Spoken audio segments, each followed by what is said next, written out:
tonight on First at 9 this Wednesday, the 16th of April 2025.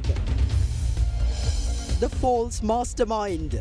Government is attempting to portray Pillayan as the mastermind behind the Easter attacks, claims former MP Uday Gammampila.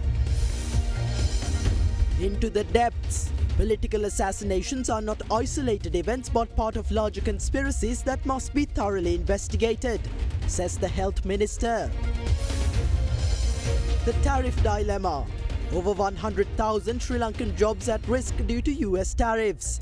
Former President Ranil Wickremesinghe warns, urges Sri Lankan government to negotiate with the US administration during 90-day pause. Trump increases tariffs against China to a staggering 245%. Power play. With only 2 thermal power plants currently in operation, CEB assures that solar power supplies will only need to disconnect if there's a risk of grid instability. Chilo Dairy, Sri Lankawama Kiren Perata. Obe Vishwasi Dinu Sensurain, then Langamati Pharmacy in Labagata Hacker. කට්ට පරිස්සම් කරගත්තොත් අපි පරිස්සම්. From Derana, this is Derana First at 9. Live from Studio 24 in Colombo. Good evening and welcome to First at 9, brought to you by the nation's most trusted news source, Derana. I'm Tharindu Mahendra, joining you live with the latest in Sri Lanka and around the world. Now, in your top story, making headlines tonight, leader of the Pivituru Urume, Uday Gammampila, claims that in an attempt to secure votes, the president is attempting to portray former State Minister Sivanesathurai Chandrakanthan alias Pillayan as the mastermind behind the Easter Sunday attacks. Addressing a media briefing following his meeting with Chandrakanthan, who is currently being detained by the Criminal Investigation Department, Gammampila claimed that contrary to the government's claims, Chandrakanthan has not made any statements regarding the Easter bombings.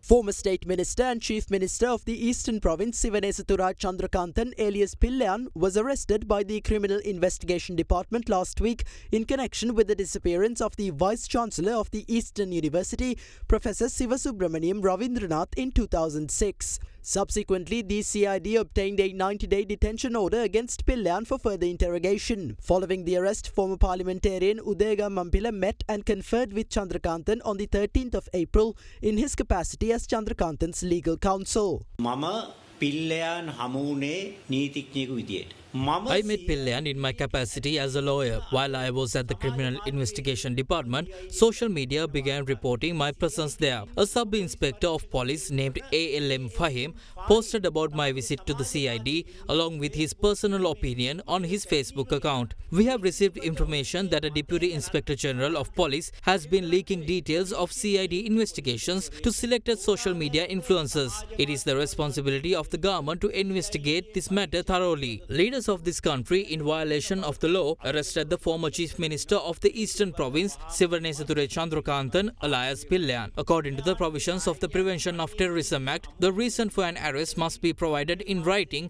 to the relatives of the arrestee. That has not been done. The detainee must also be granted the right to meet with legal counsel. This too was denied. A junior lawyer working under Pillayan's legal counsel, who is a friend of mine, was denied access when he went to the CID to meet Pillayan. After I was informed of this, I contacted Pillayan's family. We met on April 12th and they shared relevant information with me. I then called the director of the CID, cited the relevant provisions of the PTA and informed that I would now be representing Pillayan and should be allowed to meet him as per the law. Within 3 hours, I was informed that I could meet him on April 13th at 10 a.m. I spoke with Pillayan for about 30 minutes. However, the entire conversation was monitored by 4 officers. Normally, such discussions between an attorney and a client are confidential. Even though I pointed this out, they denied this legally guaranteed right, effectively making themselves witnesses to what should have been a private legal consultation. During our discussion, Pillayan, in tears, asked me whether this was the treatment he deserved after risking his life by leaving the LTTE and helping the army defeat terrorism. To this day, members of the LTT still harbour hatred towards him. He has been arrested in connection with the 2006 disappearance of Professor Sivasubramaniam Ravindranath, the Vice-Chancellor of Eastern University. This new accusation seems to stem from a statement made in January 2025 by a relative of the current Deputy Minister of Foreign Affairs, Arun Hemachandra. As his legal counsel, I asked Pillan where he was on the day of the incident in 2006. He replied that he was leading military operations under Karuna Amman against the LTTE in the eastern province and was stationed at the Maduroa camp during the entire duration of the conflict. We asked the government, is it now a punishable offence to fight against and help end terrorism? The Public Security Minister said that Pillan had revealed many facts regarding the Easter Sunday attack as well. Also, the President, during a speech in Batticaloa, stated that Pillan was arrested over his alleged connection to the Easter Sunday attack. However, the detention order signed by the President himself contains no mention of the Easter attack. When I asked him, he said he did not say anything about the Easter Sunday attack. In fact, there is no possibility of him knowing anything. As a person who was in prison from 2015 to 2020, if someone says he is the mastermind behind the attack, that person's mental capacity must be examined. It is rare to find individuals who have turned away from terrorism and actively fought against it. If we do not unconditionally support such individuals, other terrorists who might consider surrendering could be discouraged from doing so in the future. ආණ්ඩුවත් සමග එකතු වෙන්න අනාගත ත්‍රස්තවාදීන් බියටපත් වෙනවා. දැන් ජනාධිපතිතුමා 21 වෙනිදා මේ පාස්කු ප්‍රහාරයේ මහමොලකරු ඉදිරිපත් කරනවා කියලා කියනෝනේ. දැන් ඔබතුමා කියන්නේ එතුමා මේ වෙනකොට නම හොයාගෙන ඇති කියලා. ජනාධිපතිතුමා The president is now attempting to fabricate a so-called mastermind. The Federal Bureau of Investigation of the United States, which investigated this incident, submitted a 72-page report to the US judiciary identifying Zahran Hashim as the mastermind. The president, to gain votes, created a fictional mastermind, and now he must fabricate one to support this claim before April 21st. මහමොලකරුවෙක් නිෂ්පාදනය කරගන්න. පිරිපුන් ජීවිතයකට ඔබ සමගින් පෙරට Union Assurance. චන්දුරුසුමේ කාගෙන් වන අපේ සිංහ TV සඳහා සුපිරි deal.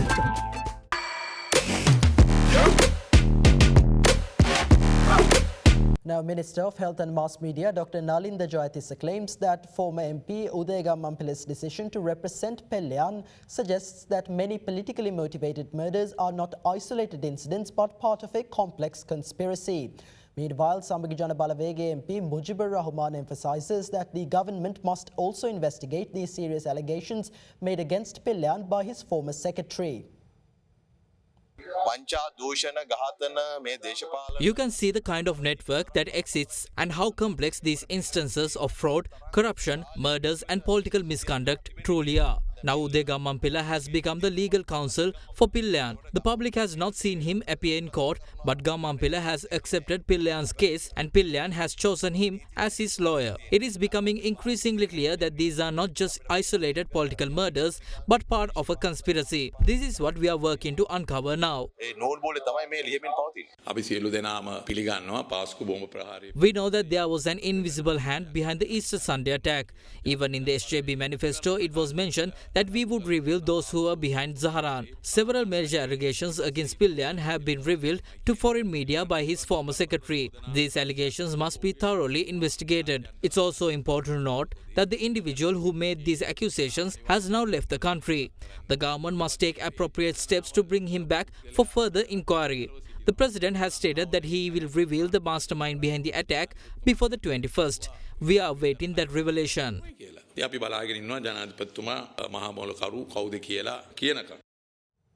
With the new US reciprocal tariffs imposed by the Trump administration slated to come into effect, former President Ranil Wickremesinghe warns that Sri Lanka could potentially lose at least 100,000 employment opportunities. The former president urged the Sri Lankan government to treat the situation as an emergency and resolve to find a solution to the looming crisis. He further called for immediate diplomatic engagement with the United States during the 90-day pause on the tariffs. President Trump has paused the imposition of the new tariffs for 3 months. However, the tariffs will come into effect following the conclusion of the 90-day pause. Even if the tariffs imposed on Sri Lanka were reduced and we were only hit with 25 to 30% tariffs, it would still have a substantial impact on our country. As tariffs increase, consumer demand for goods decreases. This cannot be avoided. Tariffs will definitely be imposed. One direct consequence of this will will be the loss of employment opportunities. At least 100,000 people will lose their jobs. Regardless of the exact number, the figure is set to rise. This will in turn have a negative effect on our economy. Sri Lanka's balance of payments will deteriorate further. As our earnings decline, our borrowings will increase. This controversy over US tariffs has caused the rupee to depreciate further. We have to face these challenges. We have to reach the target of recommencing debt repayments by 2028. The US reciprocal tariffs may cause Sri Lanka's economic growth to slow down. The incumbent government must hold immediate discussions with the US administration. On the other hand, measures should be implemented to address these concerns domestically. The government must treat this as an emergency situation and clearly communicate its course of action. ආණ්ඩුව ගන්න පියවර කුමක්ද කියලා රටට දැනුවත් කරන්නට උවමනයි. Meanwhile, in a dramatic escalation of trade tensions, the Trump administration in the United States has imposed sweeping new tariffs on Chinese imports with rates as high as 245% on some items. This announcement came as President Donald Trump authorized an investigation into what he called national security risks posed by the US reliance on imported processed critical minerals and derived products. Trump's orders point out the US is dependent on foreign sources that are at risk of serious, sustained and long-term supply chain shocks. The White House added that this dependence raises potential for risks to national security, technological growth and economic prosperity. Until now, tit-for-tat tariff exchanges had seen the US levy a 145% tax on Chinese imports and China slap a 125% duty on American goods. Responding to the latest tariff hike, Chinese Foreign Ministry spokesperson Lin Jian urged reporters to ask the US for specific tax rate figures. Lin maintained that Beijing's countermeasures were taken to safeguard its legitimate rights and uphold international fairness and justice, describing them as both reasonable and legal. Fast track your career from O levels with eSoft. ඩයිබටිසෝල් සීනිවලින් පරිස්සම් වන ඔබට අමතක නොවන පෝෂණය. Kelani wire කිසිගින්නක් නෑ. කිසිගින්නක් නෑ. Kelani fire shield wire. The Ceylon Electricity Board says that going forward, solar power suppliers will only be required to disconnect their systems from the national grid if there is a risk of grid instability. The state power supplier had earlier requested rooftop solar power generation system owners to voluntarily disconnect their systems from the grid during daytime hours until the 21st of April. Meanwhile, CEB spokesperson Engineer Dhammika Wimalaratne revealed that the board has shut down a majority of thermal power plants to accommodate the increased solar output, adding that only 2 coal power plants are operational at minimum power levels at present. On the 13th of April, the Ceylon Electricity Board requested all rooftop solar power generation system owners across the country to voluntarily disconnect their systems from the national grid until the 21st of April during daytime hours until 3 p.m. The request received criticism from renewable energy producers and consumers associations who claimed that the state power supplier was curtailing renewable energy sources in favor of thermal power generation. In the wake of the backlash, the Electricity Board clarified that the request was issued solely to avoid grid instability that may arise due to reduced demand during the holiday period and excessive solar output causing a critical reduction in grid inertia. CEB spokesperson Engineer Dhammika Wimalaratne told Ada Derana today that the state power supplier had in fact shut down thermal power plants during the holiday season to accommodate the increased output from renewable sources. Maintaining the electricity grid is not just balancing the supply and demand, but also keeping the stability of the system with sufficient inertia. This is to prevent the system from becoming unstable, like what we experienced on February 9th that led to a total blackout. On Thursday, April 10th, CB temporarily turned off about 500 commercial rooftop solar systems that were larger than 100 kilowatt. On the next day, April 11th, used a mix of coal, hydro, solar and wind to meet daytime needs. 3 units of coal power plant were running at their lowest possible levels to make room for electricity from over 100,000 smaller rooftop solar systems. By around 10 p.m., as demand dropped even more, CB completely shut down one of the coal units. This is to pave the way for more solar absorption on the following day. Then on the following day, Saturday, 12th April, with factories closed, demand fell further. So CB took a big step by shutting down the last remaining oil-fired power plant. That was the Kalantisa combined cycle power station, which run on naphtha. That was shut down by 9:15 in in the morning. After that, the grid relied entirely on renewables like solar and wind, of course with 2 coal power units running with minimum levels to manage supply and demand and the grid stability. On the following day, on Sunday, April 13th, even shops were closed, pushing the demand to record lows. CB reached out to all solar owners, including small units, requesting they pause daytime generation. During daylight hours, only 2 coal plants and hydropower stations kept the grid stable. This is also to accommodate solar power. We did not use any oil-fired thermal power at this time. Thankfully, we have now passed this critical period. CB wants to thank all rooftop solar customers for cooperating to keep our grid secure and stable. Going forward, CB will only ask solar suppliers to turn off their systems when there's a risk of instability. In that case, we will send an SMS individually. The Road Development Authority has generated over 273 million rupees via expressway tolls during the last 6 days. The director of the RDA's Expressway Operation, Maintenance and Management Division, RAD Kahatapitiya, stated that the income generated yesterday alone stood at 48 million rupees.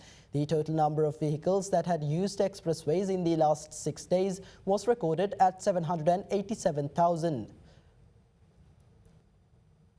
Now, official polling cards for the impending local government elections were handed over to the Department of Posts today. Postmaster General Ruwan Satkumar stated that the 20th of April has been designated for the distribution of official polling cards to households and requested that someone be present at home to accept them, as they must be signed for upon receipt. He further added that the official polling cards will be distributed until the 29th of April, and if not delivered by then, he advised recipients to collect them by visiting the nearest post office and verifying their identity. Meanwhile, the delivery to post offices of reserved packets containing the postal ballot papers pertaining to 9 local government authorities across 6 districts was carried out yesterday.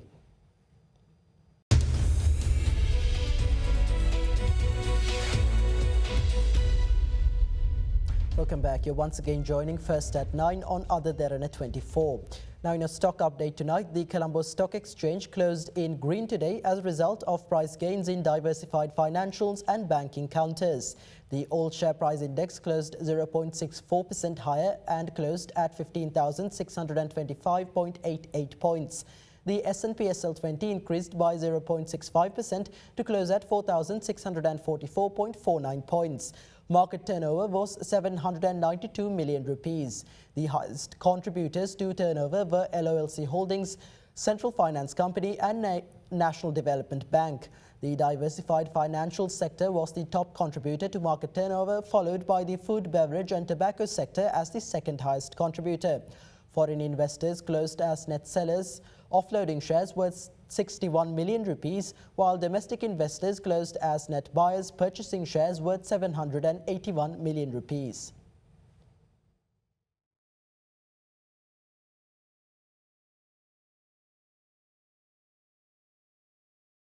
And up next, we have Minal Vikramage from Capital Alliance with some thoughts on the current status of the economy in our next segment, Economic Outlook.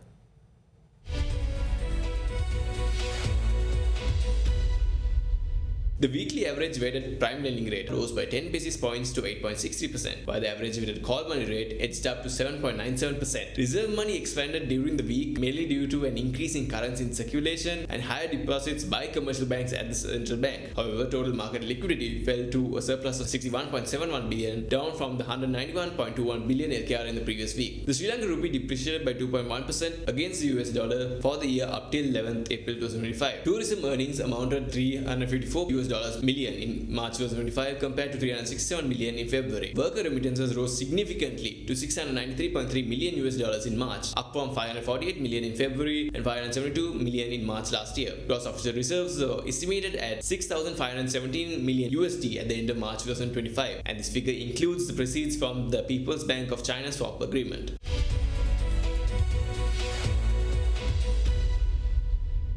And now here's a look at today's exchange rates.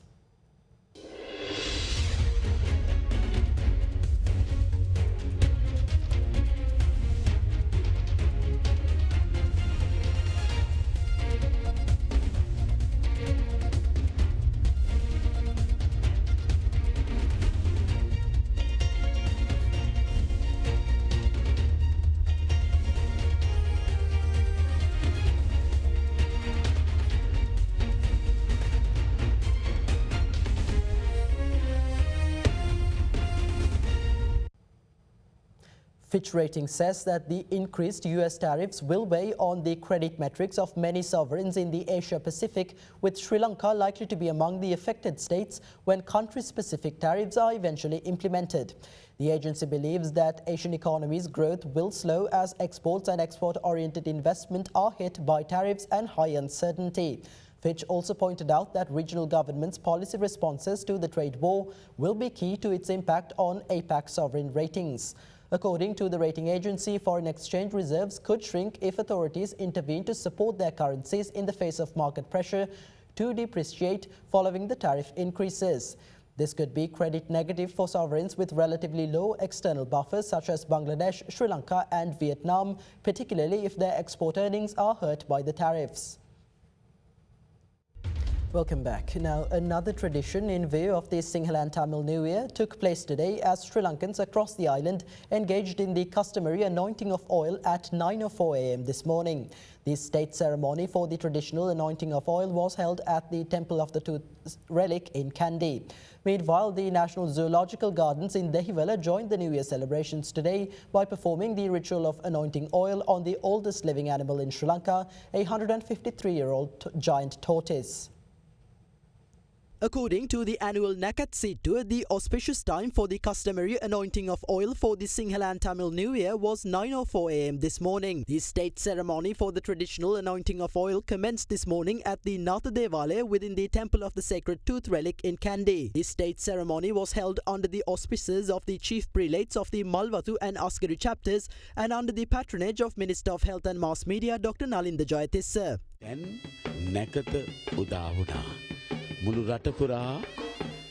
Concurrently continuing the customary tradition of blessing elephants during the Sinhala and Tamil New Year period, the elephants of the Temple of the Tooth Relic were also anointed with oil. Meanwhile, at the historic Rajamaha Viharaya in Kolonnava, the oil anointing ceremony was carried out this morning under the patronage of Prime Minister Dr. Harini Amarasuriya.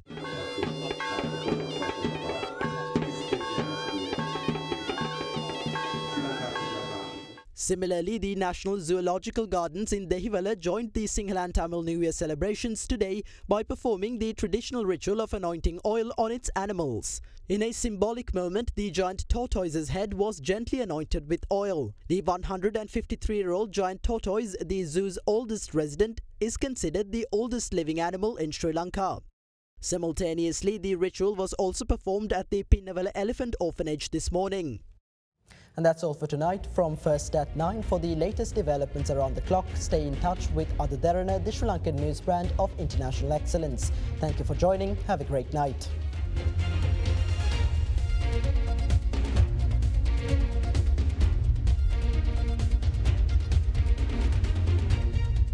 For news and information you can trust 24 hours a day, visit adaderana.lk.